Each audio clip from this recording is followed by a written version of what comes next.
Alléluia, alléluia, gloire à Dieu. Bonjour, chers bien-aimés, frères et sœurs en Christ, vous qui me suivez d'ici l'Afrique, l'Amérique, l'Europe, l'Asie.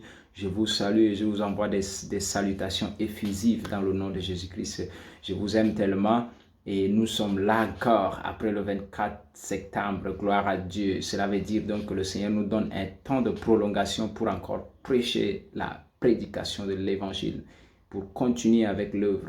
Nous bénissons le Seigneur pour cela. Et vous savez, le monde est privilégié de nous avoir. Hein? Et c'est un privilège pour nous de servir le Seigneur. Et le monde est béni de nous avoir encore parmi eux. Cela veut dire que Dieu étend encore sa miséricorde vers les pécheurs, étend sa miséricorde encore vers les perdus. Et vous savez, durant ces 2 dernières semaines, j'ai reçu beaucoup de bons témoignages, et des gens qui ont été restaurés dans leur vie de prière, dans leur marche avec le Seigneur, et des témoignages, des actions de grâce pour la révélation de sa parole, la grâce de Dieu en manifestation sur ma vie. Et je suis béni d'entendre ces choses, encouragé. Je vous dis merci pour tous vos témoignages, des témoignages des gens qui ont connu plus le Seigneur, qui ont eu la certitude de la divinité du Seigneur, de la certitude de la foi en Christ. Et contrairement comme beaucoup de personnes le pensent, il n'y a pas de découragement, il n'y a pas de suicide, il n'y a pas de gens qui ont abandonné leur foi. Au contraire, il y a une église forte, plus consciente de la venue du Seigneur. Et vous savez, il y a des gens qui ont des suppositions et ils pensent que si l'enlèvement passe et que nous sommes encore là, beaucoup vont décourager, beaucoup vont abandonner la foi, mais ce n'est pas le cas.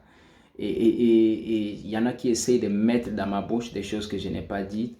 Et évidemment, je n'ai pas de temps pour eux, je n'ai pas le temps à les gérer, mais nous exposons ce que le Seigneur nous a donné librement et nous le partageons librement. C'est à eux de s'en tenir à ce qu'ils se font dans leur tête. Maintenant, j'aimerais aujourd'hui vous encourager encore dans le même lancer. Vous savez, le Seigneur nous a donné ce temps de prolongation. Pourquoi? Pour terminer la prédication de l'Évangile. Et l'une des choses que j'avais commencé à dire quand j'avais parlé de la date possible de l'enlèvement, j'ai dit dans une des premières vidéos où j'ai parlé de la possibilité de l'enlèvement le 23-24 septembre, j'avais la première chose que j'ai commencé pour dire les raisons. La vidéo où j'ai dit les raisons pour lesquelles l'enlèvement de l'Église pourrait avoir lieu 23-24 septembre 2025. Avant de parler de ces raisons, j'ai même commencé d'abord à dire les raisons pour lesquelles cet enlèvement ne pourrait pas avoir lieu. Avant même de parler des raisons pour lesquelles l'enlèvement pourrait avoir lieu, j'avais d'abord parlé des raisons pour lesquelles il ne pourrait pas avoir lieu. Et j'avais dit que le Seigneur, les Écritures nous disent, le Seigneur ne veut pas que les pécheurs se perdent, sinon qu'ils se repentent et qu'ils parviennent au salut et à la connaissance de la vérité. Il y a un nombre déterminé de personnes que le Seigneur attend qu'ils soient sauvés. Alors, le jour n'est pas fait, nous ne sommes pas faits pour le jour, mais c'est le jour qui est fait pour nous. Alors, si nous arrivons le 23-24 septembre, j'avais dit, et que le Seigneur voit que nous n'avons pas encore le nombre de personnes à être sauvées, alors il peut nous donner encore plus de temps. Pourquoi? Pour les atteindre, pour toucher ces personnes. Et déjà, l'Évangile a touché toutes les nations. Mais il y a un nombre de personnes que nous attendons. Et le Père voit que ce nombre n'est pas encore là. C'est pourquoi nous sommes encore ici. Sinon, nous ne serions pas ici. J'avais dit également, si l'enlèvement n'a pas lieu, cela veut dire aussi que l'iniquité du monde n'a pas atteint encore son top. Parce que le Seigneur mesure également l'iniquité du monde. Vous savez, la raison pour laquelle nous devons sortir, c'est pour que Dieu juge ce monde, c'est pour que Israël soit testé et que le monde soit réveillé par les tribulations à la vérité que Christ est Dieu. Et c'est c'est ça le but de l'enlèvement. C'est un signe, même pour les chrétiens qui vont rater l'enlèvement, c'est après que nous soyons partis, ils vont réaliser que waouh, c'était vrai. Et ils seront prêts même à mourir. Et j'avais dit qu'il y aura un grand nombre de personnes qui seront sauvées dans les tribulations. La Bible dit dans Apocalypse 7, 9 qu'un nombre qu'on ne peut compter de toutes les langues, de toutes les tribus. Pourquoi? Parce que le fait qu'ils nous ont vu léviter, ou bien qu'ils nous ont vu, ils ne nous ont pas vu, mais ils ont vu que nous avons disparu. Ils vont maintenant croire. Ils seront prêts même à mourir parce qu'ils savent que la mort ne veut rien dire. Et vous savez, nous devons nous tenir à la parole de Dieu. Il n'y a rien d'autre qui gouverne ma tête. Il n'y a rien d'autre qui gouverne mes pensées. Mes pensées ne sont pas gouvernées par la manière de monde de pensée. Mes pensées ne sont pas gouvernées par les circonstances. Mes pensées ne sont pas gouvernées par ce que je vois. Tout ce qui contrôle et qui dicte mes pensées, c'est la parole de Dieu. J'embrasse la suprématie de la Bible et j'analyse les personnes, les circonstances, les choses, les livres par la lumière de la parole de Dieu et l'influence qu'ils ont sur le royaume de Dieu.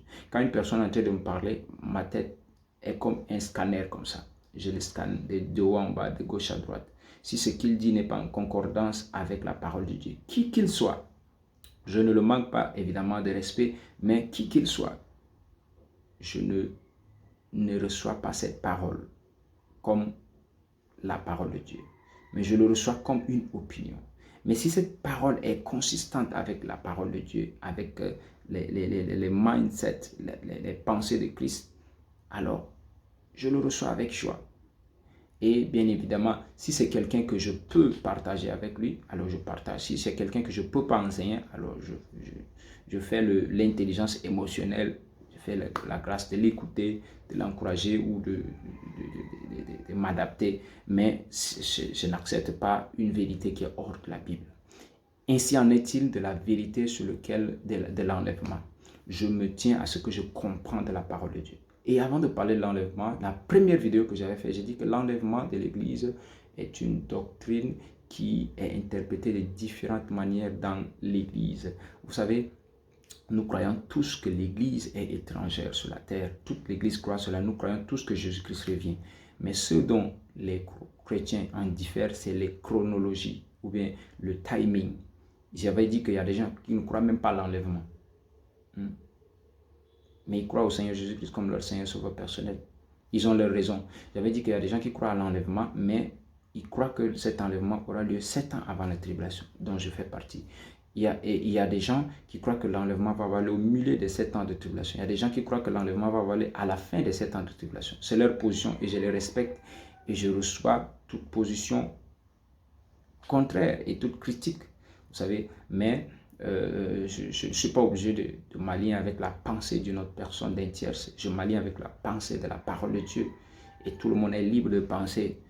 Mais moi, je ne suis libre que de penser par la parole de Dieu. Et alors, parmi ceux qui croient que l'enlèvement va avoir le 7 ans avant la tribulation, il y a une minorité d'entre nous qui croyons que nous pouvons connaître l'enlèvement, le jour de l'enlèvement. Il y a une autre partie, la grande majorité, qui ne croit pas que Jésus-Christ peut connaître le jour de l'enlèvement, qu'il serait surpris que les anges ne connaissent pas et nous donc ne connaissons pas aussi. Et il s'appuie basiquement sur Matthieu 24, 36, que j'ai démontré maintes fois que cette écriture est la plus mal traduite, la plus mal interprétée. Et pour moi, une minorité de ceux qui croient à l'enlèvement avant la tribulation, nous croyons que l'enlèvement ne sera pas une surprise pour un chrétien qui est en Christ. L'enlèvement n'est pas une surprise. Au fait, les gens confondent quand nous parlons de l'enlèvement et ils pensent que nous prophétisons. Nous ne sommes pas tous des prophètes. Vous ne connaissez pas la différence entre un prophète, un sentinelle et un étudiant de la parole de la Bible.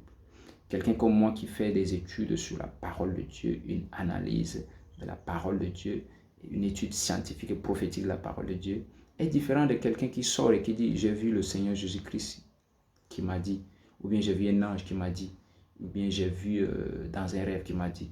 Je me tiens beaucoup plus à la parole. Et cela ne veut dire pas que je méprise les expériences spirituelles. Oui, le Seigneur est réel. Vous pouvez avoir des expériences spirituelles. Le Seigneur Jésus-Christ, quand il était sur terre, il a vu Élie et Moïse lui ont apparu. Et nous avons les anges qui lui ont apparu. Donc, et après la résurrection de Jésus-Christ, Jésus-Christ est apparu à Paul. Nous avons de nos jours encore Pasteur Chris nous a raconté plusieurs fois comment le Seigneur Jésus-Christ lui est apparu.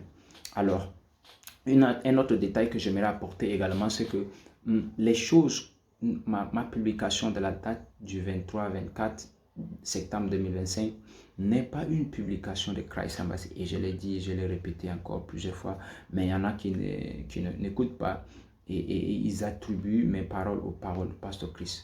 Vous ne pouvez pas, je ne suis pas au niveau de Pasteur Chris. Vous comprenez? Vous savez, et dans ce monde-là, n'hasardez pas à attribuer des paroles mensongères comme ça. Vous serez jugé pour chaque parole que vous dites. Et vous pouvez repartir derrière et voir toutes mes publications. Tout ce que j'ai dit était clair. J'ai dit nous avons un temps réglementaire. Et je pense, d'après mes études, que ce temps réglementaire a fini le 23-24 septembre. Et vous avez vu, les évidences sont là. Les Nations Unies, la réunion des Nations Unies, les événements qui se passent, nous dit que nous sommes maintenant entrés dans le temps extra, le temps de prolongation. Alors, vous pouvez être d'accord avec cela ou ne pas être d'accord. Cela ne veut dire pas que vous n'êtes pas un enfant de Dieu, vous n'êtes pas sauvé ou que vous n'êtes pas mon frère ou ma soeur. Nous sommes enfants de Dieu. Christ, c'est celui qui nous unit. Et j'ai dit et répété encore que la clé, c'est être prêt. La clé, c'est être prêt. Mais je ne suis pas d'accord du fait que nous pouvons ignorer les choses de Dieu. Et j'ai dit que Matthieu 24, 36 a été écrit dans le contexte de l'Ancien Testament.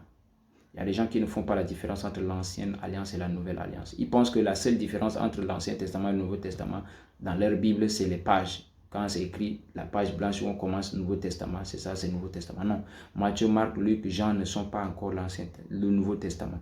Le Nouveau Testament commence à la descente du Saint-Esprit. Quand le Saint-Esprit est venu, ou bien à la mort et résurrection de Christ. Vous savez, nous ne sommes pas joints à Christ quand il était bébé. Nous ne sommes pas joints à Christ quand il marchait sur la terre. Nous sommes joints à Christ à la croix. Le chrétien n'est pas joint à Christ quand Christ marchait sur la terre où il était bébé. Il y a beaucoup de gens qui ont un Jésus-Christ qui est dans la crèche, un Jésus-Christ qui marche encore dans les rues, un Jésus-Christ qui dit personne ne connaît le jour ni l'heure. Ils ne connaissent pas les Écritures. La Bible dit tel il est, tel nous sommes. Et ajouter aux Écritures ce que Jésus-Christ n'a pas dit, c'est dangereux. Jésus-Christ n'a jamais dit dans les Écritures que personne ne saura jamais le jour de leur enlèvement. D'abord, j'avais dit que Matthieu 24 parle même pas de l'enlèvement de l'Église 7 ans avant les tribulations. Matthieu 24 parle du contexte de la destruction du temple, les événements des années de tribulation et également la deuxième venue de Christ. Et donc cette écriture, prendre cette écriture, appliquer cela à l'enlèvement, c'est déjà faux, hors contexte. Et même la traduction, même j'avais dit que Jésus n'a pas dit personne ne saura. Il a dit personne n'a su. Oiden, c'est le même mot que Paul a utilisé quand il dit je ne connais rien d'autre, mais seulement Christ. Je me suis décidé à ne rien connaître sauf Christ. Cela ne veut dire pas que Paul ne connaît rien. Il veut mettre un accent là. Ou bien quand Jésus-Christ dit un homme est venu vers le Seigneur Jésus-Christ, il a appelé bon maître. Et Jésus a dit, pourquoi m'appelles-tu bon? Sauf Dieu est bon. Alors les détracteurs de la divinité de Christ s'accrochent sur ces petites ignorances-là pour dire que, oh, vous voyez, Jésus-Christ a dit ici qu'il n'est pas bon. Et vous vous dites qu'il est Dieu. Et il a dit ici qu'il ne connaît pas le jour, l'heure de sa venue. Alors vous vous dites qu'il connaît. Et vous dites qu'il est Dieu. Quel Dieu est-il? Donc, c'est notre ignorance qui donne l'avantage aux détracteurs de la Bible. C'est notre ignorance qui donne avantage. Contrairement à ce que les gens pensent, que si on dit tel jour le Seigneur va venir et qu'il n'est pas venu, les moqueurs de Dieu vont s'attaquer à nous et vont discréditer Dieu. Vous connaissez qui est Dieu pour qu'un moqueur puisse le discréditer? Et peu importe, la vérité reste la vérité. Nous pouvons connaître le jour de l'enlèvement. Et cela, le fait que nous ne connaissons pas maintenant, ou bien que vous ne connaissiez pas, ne veut dire pas qu'on ne peut pas connaître. Il y a une différence entre on peut connaître et on connaît. Tu peux connaître si tu cherches le Seigneur, si le Seigneur Jésus-Christ t'apparaît, ou bien si tu étudies les Écritures, tu peux connaître. La preuve est là, dans les temps anciens, les gens ont toujours connu le temps de Dieu. Daniel, en examinant les Écritures, a su discerner le temps de Dieu. Et les Jérémie, les Ésaïe, les prophètes, la tribu de Issachar, tout ça, ce sont des gens qui connaissaient le temps de Dieu. À la première venue de Dieu, de Jésus-Christ sur la terre, il y avait Siméon, il y avait Anne, il y avait les mages, il y avait les bergers. Donc, Dieu a dit dans sa parole, il ne fait rien sans révéler ses projets à ses serviteurs, les prophètes. Et le corps de Christ doit arriver à un niveau de connaissance précise et de foi. L'enlèvement ne sera pas un hasard, comme « oh, nous sommes enlevés ». Et Jésus-Christ ne va pas se retrouver dans les airs, dans les nuages pour dire « oh, Père, c'est ça le jour dont je ne connaissais pas, ni l'heure, ni le jour là ». Non, vous êtes dans l'Ancien Testament. Maintenant, quand vous venez dans le Nouveau Testament, d'être disent que non, c'est parce que nous sommes dans le Nouveau Testament. Nous ne pouvons pas connaître le jour parce que nous ne sommes plus des Juifs et que le Seigneur ne considère plus les dates et les calendriers des Juifs et que nous ne pouvons pas connaître le calendrier des Juifs avec exactitude. Ok, si vous ne connaissez pas, vous ne connaissez pas. Mais est-ce que tout le monde ne connaît pas? Est-ce que Dieu a caché sa vérité dans la Bible? Est-ce que la Bible est démodelée? Est-ce que nous n'avons pas des évidences historiques, archéologiques suffisantes pour dire cela? Si vous affirmez cela, c'est que vous n'avez pas assez d'informations. Vous pouvez dire, je n'ai pas assez d'informations pour confirmer ou infirmer. Mais il y a des preuves bibliques, historiques, archéologiques qui nous montrent que nous sommes effectivement dans le temps de la fin. Et que les temps de Dieu ne changent pas. Vous savez, les gens ont amené le calendrier maya, le calendrier égyptien, le calendrier babylonien, le calendrier chinois, le calendrier des Juifs. Tout ça, c'est pour essayer d'embrouiller le peuple de Dieu. Et est-ce qu'un peuple peut embrouiller Dieu? Les temps de Dieu sont bien écrits. Quand vous lisez même les Écritures, quelquefois, vous allez voir que Dieu donne l'importance aux dates. Il va même donner le jour, le mois et l'année. Par exemple, la première date qui a été donnée dans la Bible, c'est le jour, le mois et l'année du déluge. Pourquoi Dieu nous donne ces détails? C'est pour nous dire qu'il est dans les détails. Il ne fait rien au hasard. Et les gens disent que ça serait comme au temps de Noé. Noé ne savait pas qu'il allait entrer dans le déluge. Noé savait 120 ans avant avec précision. Et 7 jours avant d'entrer dans l'arche, dans Genèse 7, 4, Dieu l'a dit, Noé, d'ici 7 jours exactement, le déluge va venir. Et Noé est entré dans l'arche et effectivement, dans 7 jours, le déluge est venu. La même chose avec Élie. Élie savait quand il devait être enlevé. Dans 2 Rois 2, le chapitre 5, 9, le 2 Rois chapitre 2, verset 2, verset 5, verset 9, vous allez vous lire pour voir. Vous allez voir que Élie savait le jour où il allait être enlevé. Élisée savait. Et même les fils des prophètes, les 50 ou plus de prophètes qui étaient dans l'école des prophètes, savaient le jour où Élie allait être enlevé.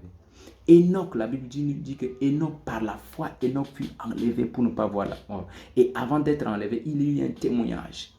Donc, quand les gens croient notre révélation, nous ne bougeons pas. Les gens pensent qu'il serait là en train de s'inquiéter. Qu'est-ce qu'il va dire? Qu'est-ce qu'il va donner comme explication si l'enlèvement n'a pas lieu? Ou il va encore venir avec des excuses? Non, pas d'excuses. Nous venons avec la vérité et la révélation.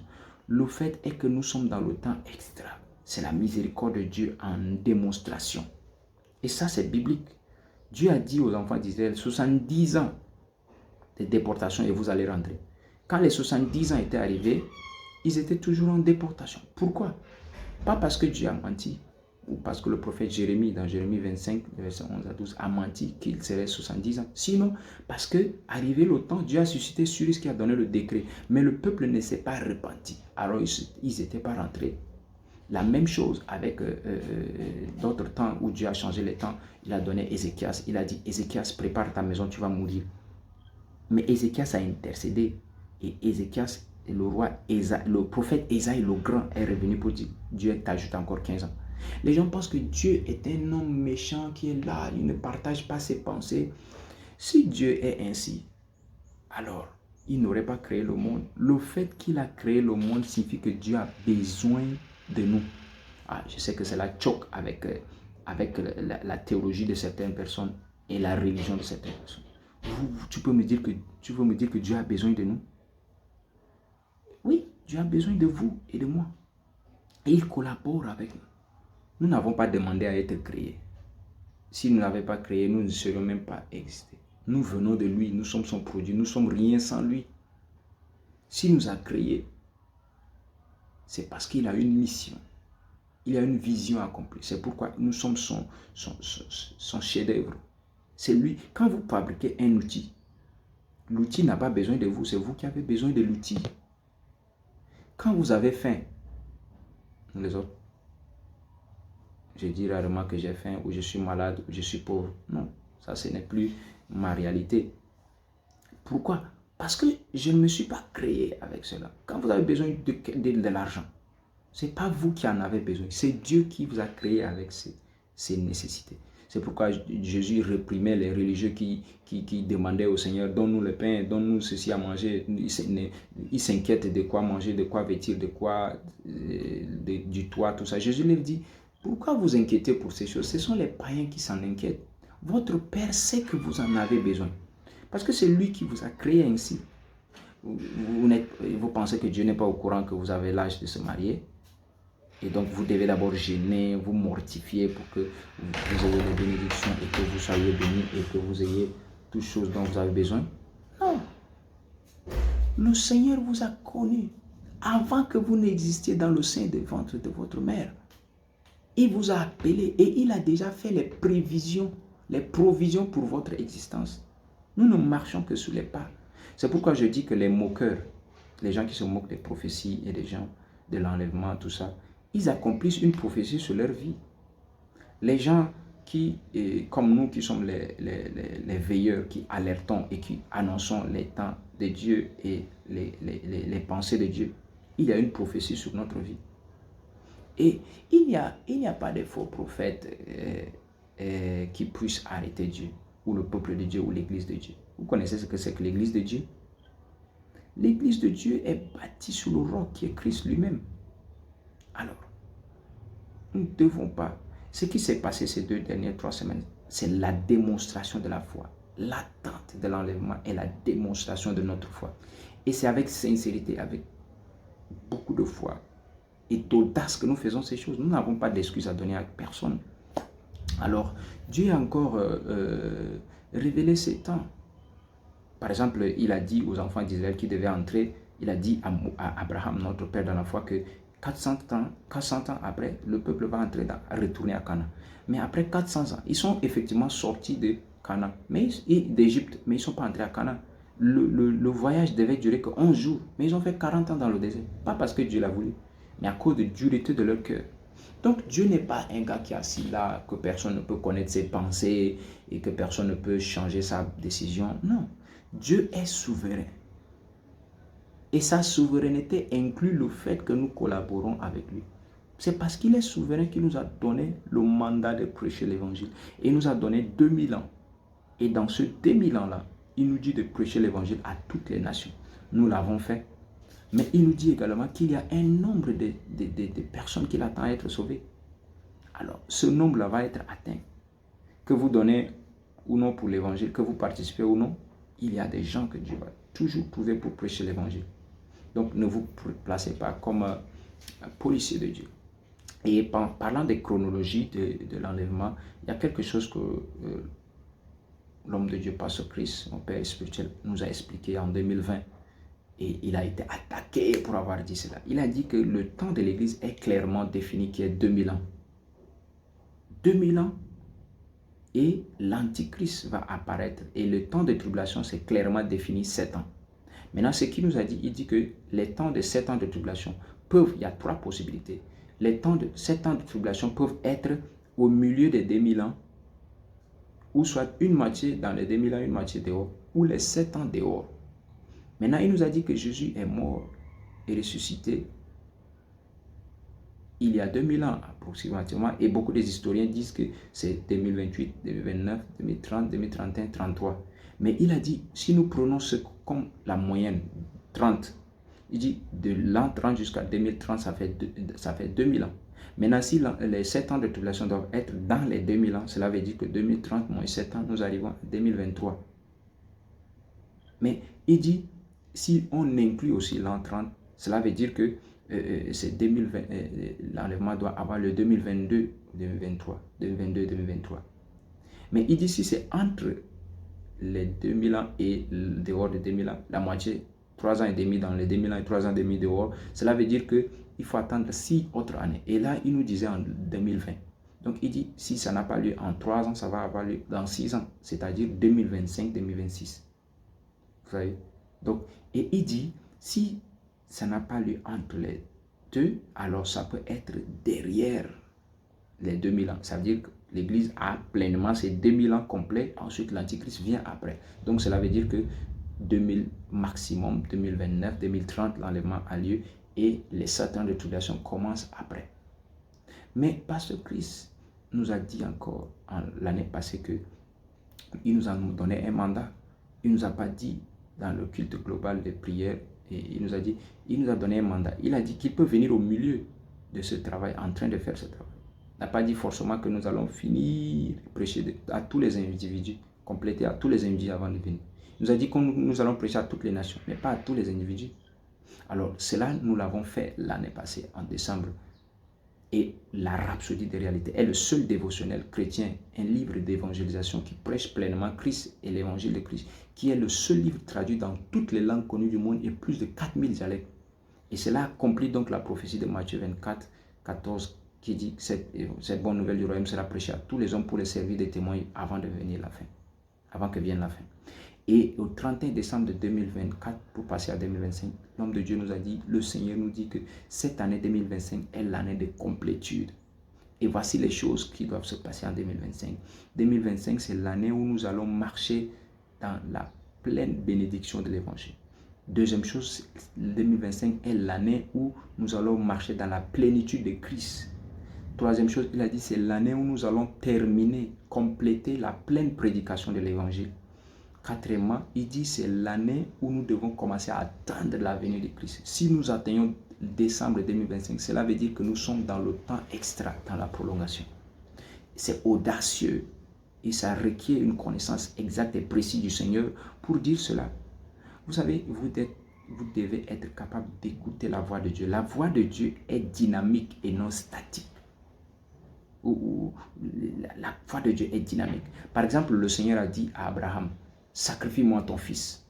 Abraham a attaché, il a conduit Isaac jusqu'aux montagnes. Il l'a attaché. Et c'est quand il était sur le point d'égorger Isaac que Dieu l'a dit, ne le tue pas. J'ai vu que tu ne m'as pas refusé ton fils. Retourne-toi derrière car il y a un agneau que tu vas offrir qui est attaché par ses cornes. Donc, imaginez si Abraham avait écouté seulement la première voix de Dieu et arrivé quelque part, il n'écoute plus la voix de Dieu. C'est pourquoi ceux qui prophétisent, ils se trompent souvent. Ils disent, oh, Dieu m'a dit cela, ça va arriver. 1 milliard de sûreté. Et ça, c'est vrai, c'est bon d'être sincère. Mais il faut toujours continuer à écouter la voix de Dieu. Parce que la voix de Dieu est dynamique. À 1 minute avant, Dieu peut dire, oh non, il y a Jean qui doit encore être sauvé. Il y a Marc qui doit encore être sauvé. Et nous atteignons, il y a 5 personnes encore qui restent à être sauvées. Et donc, je vous donne 1 an. Je vous donne 5 jours. Ou bien je vous donne. Non. Mais l'homme de Dieu, Pasteur Christ, nous a dit que Donald Trump est un signe. Et il n'y a pas de doute pour tout eschatologue, eschatophile et étudiant de la prophétie que Donald Trump est une prophétie en démonstration. Tout ce qui cet homme fait est prophétique. Il faut être aveugle prophétique pour ne pas voir cela. Et il nous dit que durant le deuxième trompe, comme Paul a dit à la deuxième trompette l'enlèvement va lieu, il a dit que le mandat de Trump ne va pas finir avant que l'enlèvement n'aura lieu. Alors si vous joignez cela à ce qu'il nous a dit en 2020, qui dit que si ça n'a pas lieu en 3 ans, ça va avoir lieu en 6 ans. Et ça ne peut pas dépasser 10 ans. Mais il vient nous dire encore que cette année est l'année de la complétude. Et il vient nous dire que le mandat de Trump ne va pas terminer avant que l'enlèvement n'ait lieu. Et le mandat de Trump se termine en 2028, plus tard, janvier 2029. Donc nous sommes dans le temps. Nous sommes dans le temps. Et nous pouvons connaître pleinement les plans de Dieu. Nous pouvons connaître les desseins de Dieu. Alléluia. Alors soyez encouragés, soyez bénis. Nous allons continuer à prêcher, à booster le corps de Christ avec les vérités divines. Mais une chose qu'il ne faut jamais accepter, c'est de mettre Dieu dans une boîte ou de rejeter quelque chose sans avoir vérifié la véracité de la Bible. Nous devons toujours nous inspirer de la Bible, et la Bible, la parole de Dieu doit être le guide, la source de nos opinions, la source de nos pensées. Et nous devons toujours nous respecter, nous honorer, nous aimer les uns les autres. Vous savez, il y a beaucoup de gens qui sont sceptiques encore jusqu'à là de l'enlèvement. L'enlèvement est démontré. Je vous ai démontré dans une des vidéos que j'avais fait, j'ai monté cela. Et dans l'Ancien Testament, nous voyons l'image de l'enlèvement dans la personne d'Enoch, Élie et toutes ces personnes nous démontrent l'enlèvement. L'enlèvement est également démontré dans les passages bibliques en hébreu.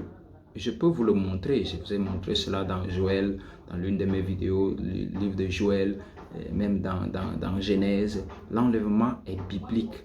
Maintenant, il y en a qui disent que non, nous devons pas nous tenir par rapport au calendrier hébreu parce que le calendrier des Juifs et les 7 fêtes, parce que ces fêtes ont été données aux Juifs. Mais les 7 fêtes qui sont citées dans Lévitique 23 ne sont pas les fêtes des Juifs. Quand vous lisez Lévitique 23, vous allez voir que le Seigneur a dit, ce sont là mes rendez-vous. Le mot hébreu qui est utilisé, c'est moedim. Ce sont mes rendez-vous, mes temps fixés. C'est pourquoi Jésus-Christ est mort à la fête des Pâques. Il est ressuscité prémisse. Il était dans la tombe, la fête des fêtes sans pain, sans levain. Et il a envoyé le Saint-Esprit à la Pentecôte. Justement, le Saint-Esprit n'est pas descendu n'importe quel jour. Et effectivement, l'enlèvement ne va pas avoir lieu n'importe quel jour. Et donc, nous avons aussi les preuves historiques. Nous avons les données bibliques, historiques et tout ça. Les pères de l'Église, par exemple. Les pères de l'Église, il y a un père de l'Église qu'on appelle Irénée. Irénée qui a écrit en l'an 150 contre les hérésies. Il a parlé de l'enlèvement de l'Église 7 ans avant la tribulation. Également, Irénée était fils spirituel d'Hippocrate. Et Hippocrate lui-même était directement disciple de Jean. Jean qui a écrit l'église le livre de l'Apocalypse. Donc Irénée a parlé de l'enlèvement de l'église 7 ans avant la tribulation. Hippocrate en a parlé et également Jean en a parlé. Donc nous voyons que nous avons des preuves historiques, bibliques qui sont là. Et vous savez, nous avons également des preuves que l'enlèvement peut être connu, que cela ne va pas surprendre l'Église comme si c'était une surprise. Parce que qui est un chrétien? Qui est Christ? Ce n'est pas un truc essentiel pour être sauvé.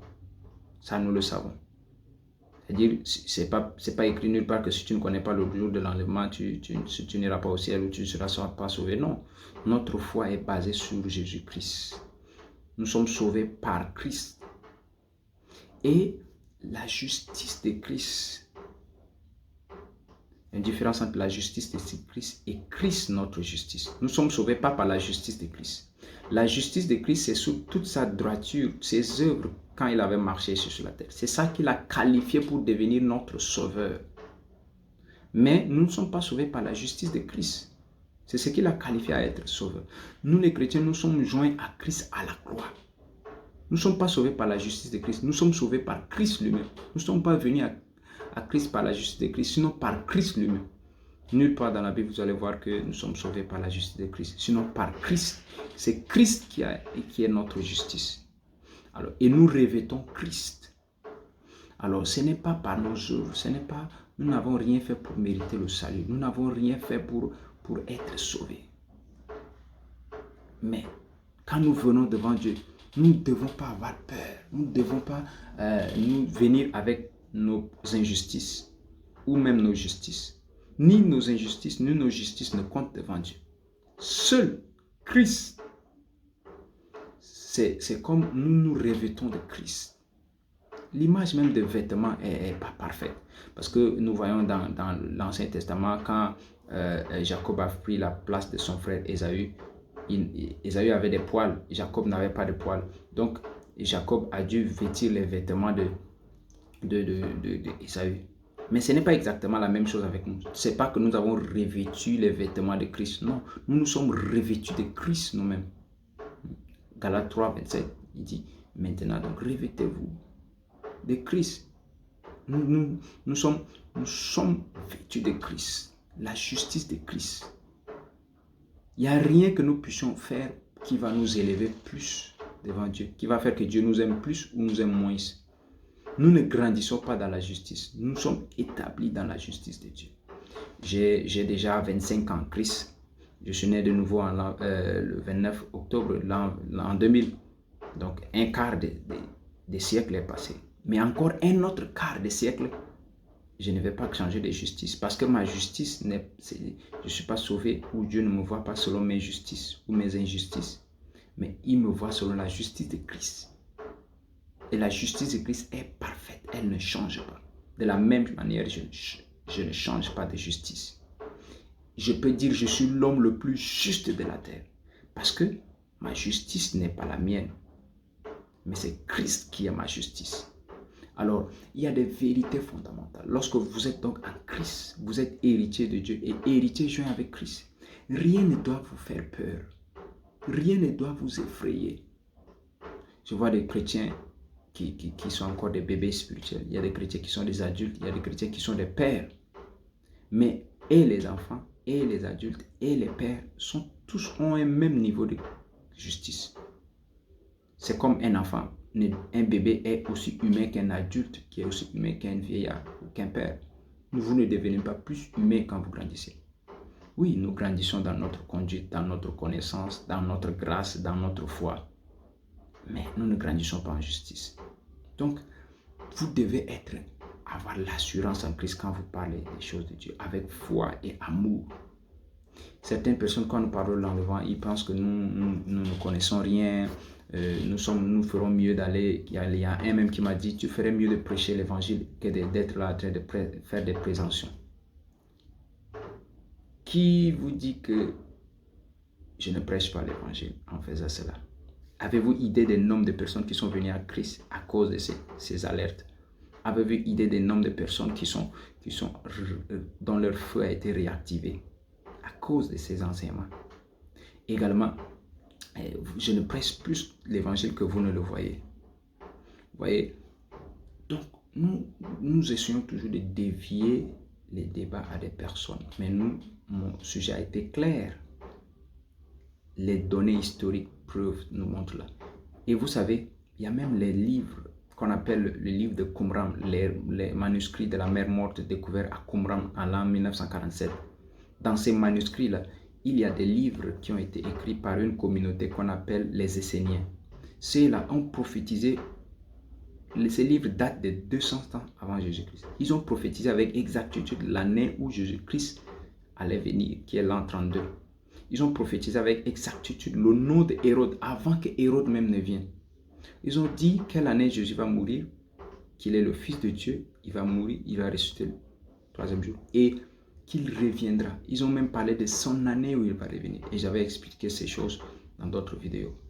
Nous avons donc cette preuve historique qui est là. Nous avons également les preuves de la mort de Christ, de l'histoire, de l'existence historique de Christ. Vous savez, nous disons que je suis l'an 0 de Christ, mais Christ n'est pas né en l'an 0. Nous savons que l'Empire romain a été créé, Rome a été fondée en l'an 753 par Romulus, qui a tué son frère jumeau Roméo. Mais nous avons ensuite Jules César qui a régné de l'an 100 à l'an 44. Ensuite, nous avons l'autre, celui qui était là quand Jésus était né, César Auguste. César Auguste a régné de l'an 27 jusqu'à l'an 14. Nous avons ensuite Pilate qui était procureur de Juda de l'an 26 à l'an 36. Nous avons également le Hérode, celui qui était là quand Jésus, Hérode le Grand, il avait vécu, il était mort en l'an 4. Et Jésus est né au moins 2 ans avant la mort de Christ, avant la mort de Hérode. Donc, entre -6 et -7. Il y avait un historien, Flavius Joseph, qui a dit que César Auguste avait ordonné un recensement en l'an -6. Donc, c'est à ce recensement-là que Marie s'est rendue et il a donné naissance à Jésus. Nous avons les données exactes qui sont là, historiques. En combinant toutes ces données historiques, nous voyons que Jésus est né entre -7 et -6 avant notre ère. Et nous connaissons également que Jules César, l'autre, Hérode, étant mort en l'an 14. Son royaume était divisé entre ses 3 fils, Philippe, Hérode Antipas et Archélos. Et donc, nous voyons que nous avons ces données-là que Luc, le médecin Luc, nous a donné avec exactitude que c'était en l'an 15 de Tibère que Jésus et Jean a commencé à prêcher. Et Jésus avait environ 30 ans quand il a commencé à prêcher. Donc cela nous donne exactement, ça coïncide.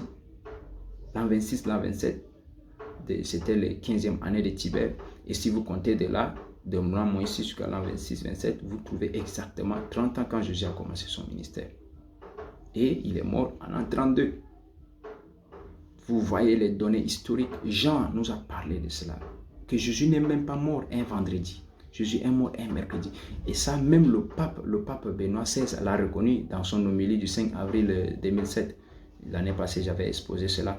Il avait dit que l'Église catholique a enseigné pendant des années que Jésus est mort un vendredi. Mais or, les données historiques découvertes à Qumran nous montrent bien, bel et bien que c'est un mercredi que Jésus était crucifié et non un vendredi. Le pape lui-même l'a dit. J'ai les documents, les vidéos sont là.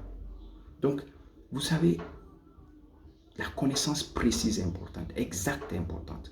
Parce que nous n'avons pas cru à des fables, à des histoires. Nous avons cru à un sauveur qui est véridique, qui est véritable et qui revient bientôt. Il ne fait pas les choses au hasard. Il ne se lève pas et fait les choses au hasard.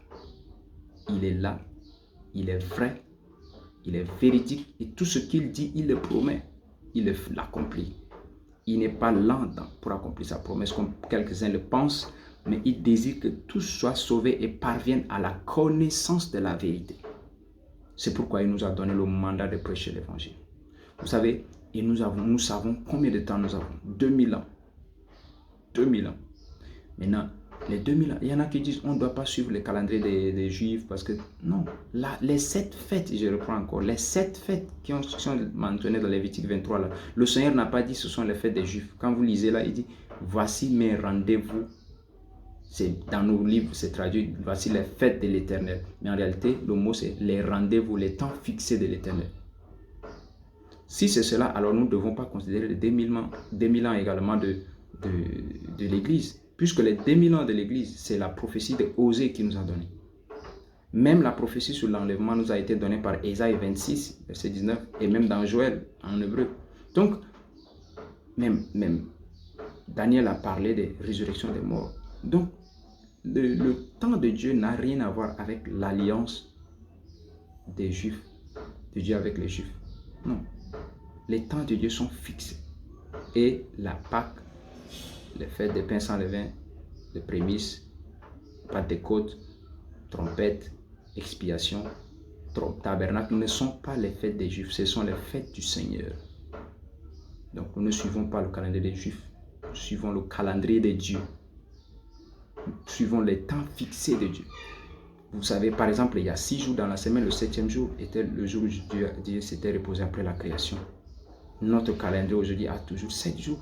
Malgré que nous sommes en Christ, nous avons toujours un calendrier qui a 7 jours. Aussi longtemps que nous sommes encore sur terre, le temps a été imparti. Et Dieu a prophétisé ce temps dès avant la fondation du monde. Ce n'est pas comme un hasard.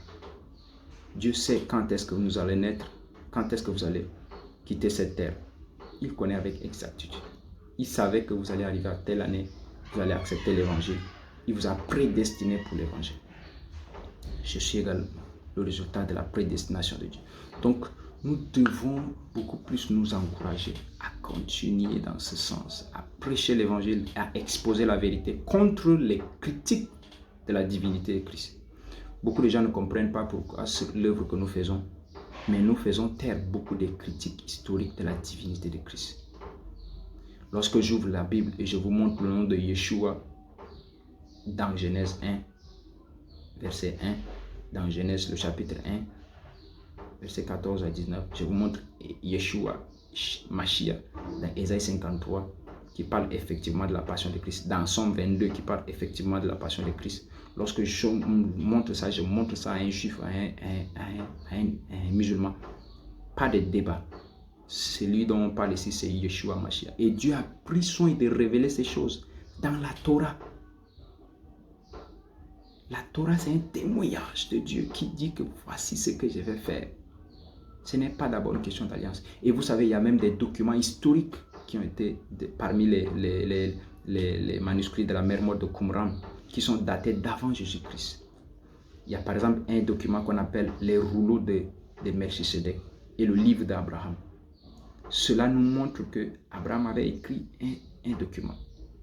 Et il avait prophétisé que vers la fin des temps, un berger bédouin va découvrir ce livre et la connaissance va être connue. Et bizarrement, comment les manuscrits de la mer morte de Qumran ont été décrits, c'est effectivement un bédouin qui était là, il lançait les cailloux et puis il a lancé la cave et puis il a vu que il y avait un bruit, il est couru pour aller voir et c'est ça. Et le livre qu'on appelle le livre d'Abraham qui a été écrit là, nous montre qu'Abraham avait écrit cela, que cela va arriver. Le rouleau de Melchisedec qui a écrit, a donné à Abraham, nous montre tout ce qui est en train de se passer. Et ce n'est pas une surprise pour Dieu. Et déjà au temps d'Abraham, il y avait la fête des trompettes. Même historiquement demandé aux Juifs, il y avait déjà la fête des trompettes, l'expiation, les sept rendez-vous de Dieu étaient déjà même au temps d'Abraham. Quand même les dîmes par exemple. Et quand Dieu a fait alliance avec le peuple d'Israël à Sinaï, c'était autre qu'une confirmation. Dieu s'était approprié des calendriers pour appliquer une alliance avec Dieu. Le mot testament veut dire volonté, ce n'est pas seulement alliance. Donc nous sommes maintenant dans le Nouveau Testament, c'est-à-dire dans la volonté de Dieu. Nous devons connaître cette volonté-là exactement et précisément. Nous n'avons pas cru donc à des choses qui sont à peu près. La connaissance précise est importante. Et quand nous lisons la Bible, lisons-le comme c'est écrit, n'ajoutons pas nos pensées. Quand Jésus dit personne ne connaît le jour ni l'heure, de quoi il s'agit, dans quel contexte il s'agit. Est-ce qu'il parlait de l'enlèvement de l'Église avant les 7 ans de tribulation? Non, il parlait des heures venues, des destructions des temples et des signes des 7 ans de tribulation. Et il n'a jamais dit quelque part que personne ne va connaître le jour ni l'heure. Au contraire, la Bible nous enseigne à veiller, à rechercher. Nous voyons cela par exemple, 1 Thessaloniciens 5, Paul a dit, verset 3, il dit, quand les hommes diront paix et sécurité, une ruine soudaine les surprendra comme un voleur dans la nuit. Mais vous n'êtes pas des enfants des ténèbres, afin que ce jour vous surprenne comme des voleurs. Mais les gens lisent, ils s'arrêtent au verset 3 et ils disent, le jour du Seigneur va être comme un voleur dans la nuit. Mais prenez les Écritures au complet et dans leur contexte. Il y a également des gens qui disent, oh, les Écritures ont été scellées. Mais vous lisez tout jusqu'à la fin. À Daniel, on a dit dans Daniel 12, 4, que ce livre sera scellé jusqu'au temps de la fin. Plusieurs alors le liront et la connaissance augmentera. Il n'a pas dit que ce livre soit scellé à jamais, jusqu'au temps de la fin. Et dans Apocalypse 22, 10, le Seigneur est revenu, maintenant il a dit, ne scelle plus le livre. Nous sommes à l'ère de la connaissance, nous sommes à l'ère de la révélation. C'est pourquoi un chrétien est différent d'un juif ou du monde. Nous ne devons pas penser comme les gens du monde. Un chrétien n'a pas peur quand on le parle de l'enlèvement. Un chrétien ne tremble pas. J'avais dit au début que tous ceux qui perdent leur foi parce que l'enlèvement n'a pas eu lieu, et ce qui n'est pas vrai, il n'y a aucun chrétien que je connais qui a perdu sa foi parce que l'enlèvement n'a pas eu lieu ou qui s'est suicidé. Non, grand jamais. Et bien sûr, nous tous, nous désirons sortir de ce monde horrible parce que nous sommes étrangers sur terre. Tous nous aspirons à la venue du Seigneur comme nous le disons. Les faux prophètes, c'est celui qui ne croit pas que Jésus-Christ est Dieu dans la chair et celui qui n'attend pas son avènement. C'est lui, on peut l'appeler faux prophète. Mais on ne peut pas accuser des faux prophètes les gens qui attendent le Seigneur et qui désirent sa venue. Oui, ils peuvent, selon leur limitation de connaissance, parler et se tromper. Mais ils ne dévient pas les gens de Christ. Ils ne disent pas des choses qu'ils ont inventées. Sinon, selon la parole de Dieu qu'ils parlent et selon leur conviction. Maintenant, est-ce qu'ils écoutent bien Dieu? Parce que j'ai expliqué que la voix de Dieu est dynamique. C'est ce que j'ai dit au début. Que 23-24 peuvent venir passer. Dans mes directs, les gens même qui m'ont demandé, qu'en est-il si le 23-24 passe? Est-ce que c'est possible que le 23-24 passe sans l'enlèvement? J'ai dit oui. Parce que effectivement, Dieu a changé les dates bien avant. Et sa volonté, vous devez rester sur la volonté de Dieu qui est que les hommes soient sauvés. Ce n'est pas la date qui est notre objectif, mais c'est Jésus-Christ qui est notre objectif. Alors, bien aimé, c'est juste pour nous challenger à connaître. Il y en a qui pensent que nous ne connaissons pas ce que nous faisons. Nous sommes juste des enfants. Nous cherchons juste les vues ou bien les commentaires. Non. La sagesse n'est pas en fonction des nombres des âges que vous avez. J'ai vu des gens de 50 ans, 60 ans, 70 ans se comporter comme des adolescents, des pubertaires. Et j'ai vu également des adolescents et des jeunes hommes de 30 ans avoir la sagesse des gens de 100 ans. La sagesse n'est pas, n'est pas synonyme des nombres des années vécues ou des nombres des années d'études. Et nous ne nous parlons pas pour nous enorgueillir ou bien pour l'autre. Mais j'ai commencé à étudier l'eschatologie quand j'étais encore à l'école primaire. Donc, à lire les livres, les commentaires bibliques, tout ça. J'ai posé des questions. Et toujours, j'avais un problème quand tu dis qu'un chrétien peut tomber malade. Un chrétien peut être pauvre. Ou un chrétien peut ignorer la volonté de Dieu. Parce que ce n'est pas consistant avec la doctrine de Christ, la nouvelle naissance, la nouvelle création. Nous pouvons connaître la volonté parfaite de Dieu et nous pouvons être remplis de toute la plénitude de Dieu. Ça, c'est des vérités établies. Et tout ce qui va contre ça, je n'accepte pas. Et ça, c'était depuis petit. Et j'ai grandi effectivement dans la connaissance et dans l'explication de ces choses. Mais l'Église doit arriver à un niveau de la conscience. Beaucoup ont, par exemple, la conscience de la mort. C'est pourquoi ils meurent. Beaucoup pensent que c'est parce que l'esprit de mort, il y a beaucoup d'esprits de mort, c'est pourquoi les jeunes meurent. Non, les chrétiens meurent parce qu'ils ont la conscience de la mort. Nous sommes des immortels. J'ai vu même des gens poster des images quand tel jeune meurt. Ils disent, il faut vous rappeler, pendant que vous êtes vivant, on ne sait jamais, je mets cette photo, peut-être je vais mourir aussi. Non, c'est comme ça que les gens meurent. La conscience de la mort. Mon peuple périt faute de connaissance. Un chrétien a reçu la vie éternelle, l'immortalité. Nous marchons dans la vie. C'est la peur de la mort qui a conduit à cela. Donc nous devons enseigner l'évangile. Lorsque nous enseignons l'évangile, l'évangile nous libère de la mort. La solution, ce n'est pas de prier contre l'esprit de mort, les morts qui tuent les jeunes. Non, c'est l'évangile qui est la raison. Et connaître qu'est-ce que la justice de Dieu en Christ. Que nous avons été fait justice de Dieu. La justice de Dieu, la nature de Dieu. Nous avons la nature de Dieu en nous. Lorsque vous connaissez cela, tous les problèmes que les chrétiens rencontrent aujourd'hui seront résolus. Toutes les questions seront résolues si vous comprenez la doctrine de la justice. Donc, en réalité, c'est pour vous encourager. Je suis médecin de profession. Quelqu'un m'a dit, va chercher le travail plutôt que de l'autre. Profession, j'en ai. L'argent, j'en ai. Et c'est pas pour vous montrer, mais nous connaissons les choses dont nous parlons. C'était en 2010, lorsque j'étais à Washington, D.C., nous avons visité la Maison Blanche, nous avons visité le Capitole, nous avons visité les maisons de Thomas Jefferson et plusieurs présidents des premiers présidents des États-Unis. Et donc, j'ai eu la grâce de parcourir des lieux et des personnalités des premiers rangs de ce monde et des histoires, de connaître des choses dès bas âge. Et c'était la grâce de Dieu. Mais c'était d'abord la pensée, même dès bas âge. Je disais déjà que je vais voyager partout dans le monde. Et à l'école primaire, je disais que j'allais visiter les États-Unis. Et cela s'est arrivé. Même le fait que je sois à Christ Embassy et fils spirituel de Pasteur Christ, l'un des top hommes de Dieu actuellement, le prophète de notre dispensation, de cette dernière génération. Ce n'est pas le fait du hasard. C'est parce que Dieu m'a prédestiné et choisi pour faire connaissance de ces choses. Et je connais des choses parce que je me suis attaché dès bas âge à ces choses. Né de nouveau depuis déjà presque 25 ans. Je connais les choses dont je parle. Effectivement, je ne suis pas encore arrivé. Je continue à croître et à connaître et à apprendre. C'est pourquoi j'ai des pères qui me conseillent, qui me donnent les sagesses. Et des choses que je dis maintenant, peut-être je n'avais pas la sagesse de les dire il y a 5 ans, bien que je les connaissais.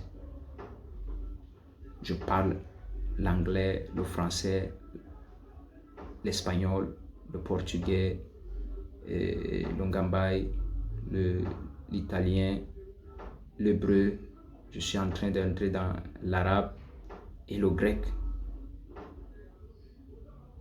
Et si j'ajoute le Sahara, peut-être 10 langues. Mais tout cela n'a rien à voir avec notre valeur en Christ. Donc, le fait d'être jeune, le plus souvent les gens méprisent la jeunesse. Paul a dit que personne ne méprise ta jeunesse, mais sois un modèle pour les fidèles en parole, en amour, en acte, en foi et en pureté. Et c'est parce que Christ est formé en nous.